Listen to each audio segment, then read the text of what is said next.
If you're looking for a split front chest rig,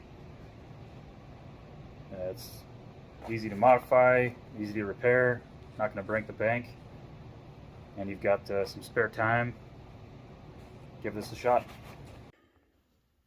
Hey, so I made a post a little while ago about an old load-bearing vest turned into a split front chest rig, and kind of wanted to go over how to do it. Split front chest rigs are pretty cool. Easy to get on and off.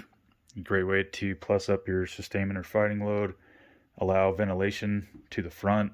You can throw them up over soft armor or a slick plate carrier pretty easy.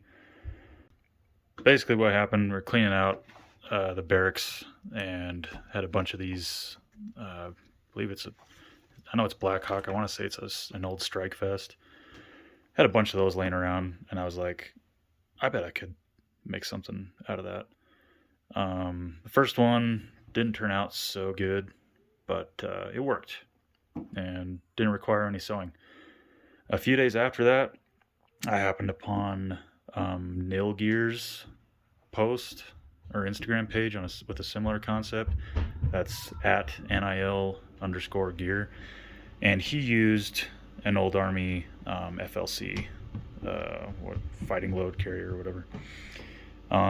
So I got one of those too and tried that out. This is kind of the end result. I'll get into that a little bit later, but wanted to talk about how to do it. First off, I'm filming this like with my phone and my hands, so I'm gonna have to stop and go. But first off is just getting rid of the crap you don't need. Obviously, this whole panel, not gonna need that. These portions with the shoulders we're gonna get rid of. When you're cutting this stuff away, if you don't want to sew stuff, you're gonna have to cut, in this example, right along here, kind of keep that existing seam.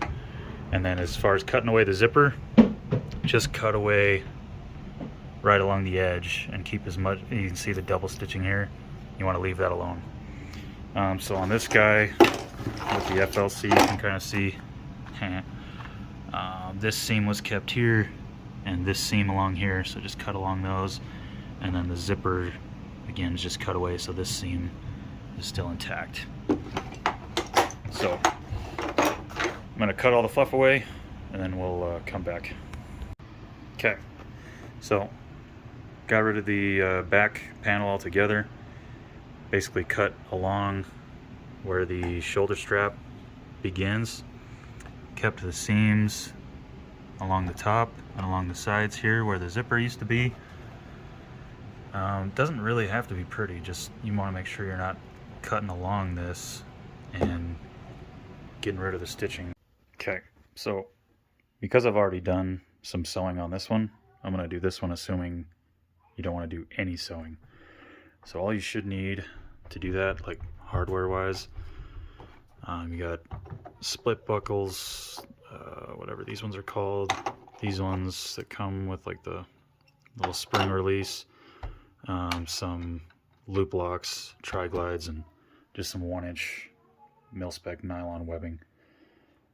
You can do different things depending on how you want to configure this, what kind of harness you're going to put on it, but I'll throw some stuff on here and kind of demonstrate how I do it. Okay, so with the loop locks, it just takes some pliers or something and just kind of split one of the bars on here so you can loop it onto the molly. And now I can use this to loop nylon and make my connection, like buckles here and buckles here. Okay, so we just used the split bar buckles here on the molly. You can see how you want to loop the buckle here. So you just got a piece of nylon with a tri-glide. You're going to loop this through the loop lock and then bring the tail back over itself and then just put the buckle on. Obviously this is just some spare stuff I had lying around, so you might want to use a longer piece initially before you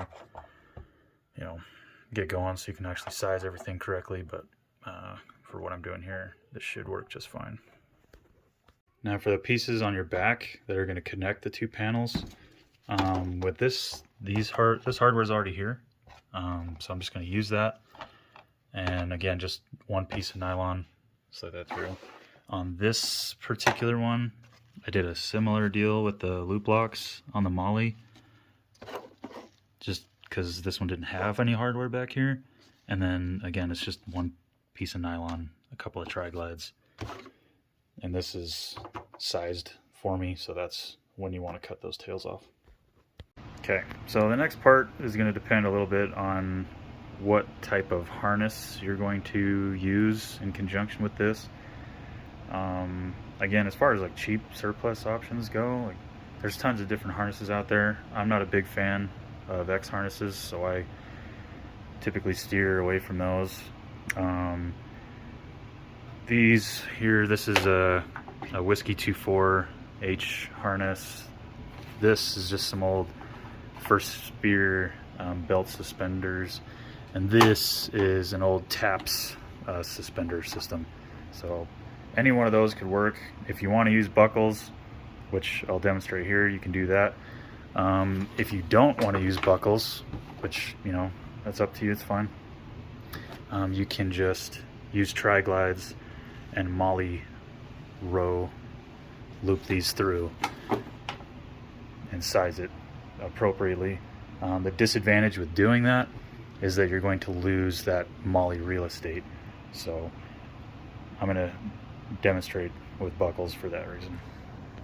Okay, so if you can't tell, it's just, again, another 1-inch piece of nylon, a tri-glide, and a male buckle.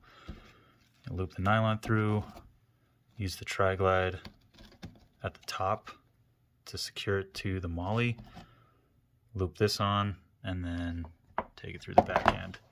And the reason I'm using males up at the front is because most harnesses on the market come with females up front. Female buckles on the harness and male buckles in the rear, which I've got on this here. All right, so all said and done, this is kind of what it should look like. Got the harness points hooked up. Again, you don't have to use buckles if you don't want to, especially with it being a split front, because you're just going to throw it on like a jacket and then do up the buckles. The way I particularly done this, I'm not a fan. I can feel these buckles kind of pressing into me. So if I was seriously not about sewing, I would just do the same thing I did here with the female buckles.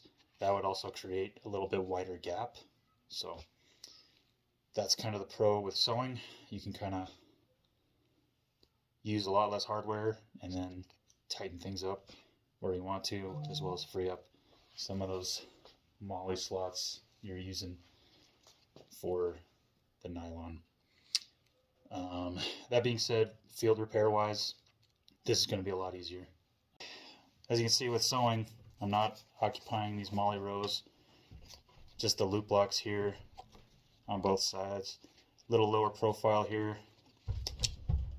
These buckles are not like pressing into me, it's not uncomfortable. So okay, so this took me, without sewing, probably 30 minutes to put together.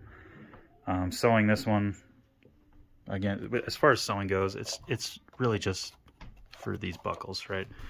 This nylon's already here. I don't have to supply anything there.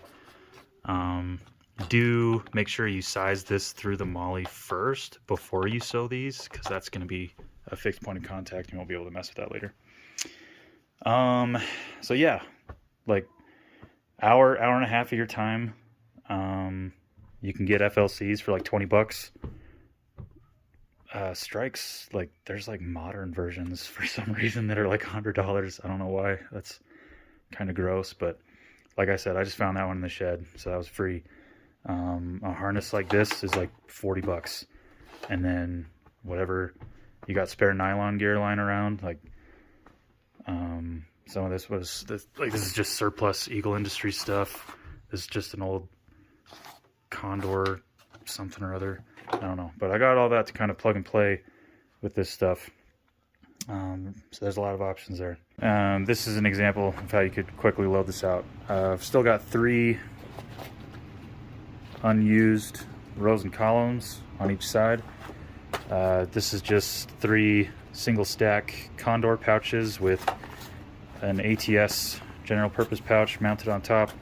I think this is a tactical tailored smoke grenade pouch or something, a radio pouch, something like that.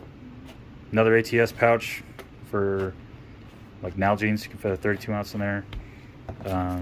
Eagle Industries double mag pouch, you can fit 16 ounce water bottles in there. Obviously I just got mags in there, so we got a combat load, plenty of room for hydration, comms, maps, note taking, other field necessities, and I still got this dead space here.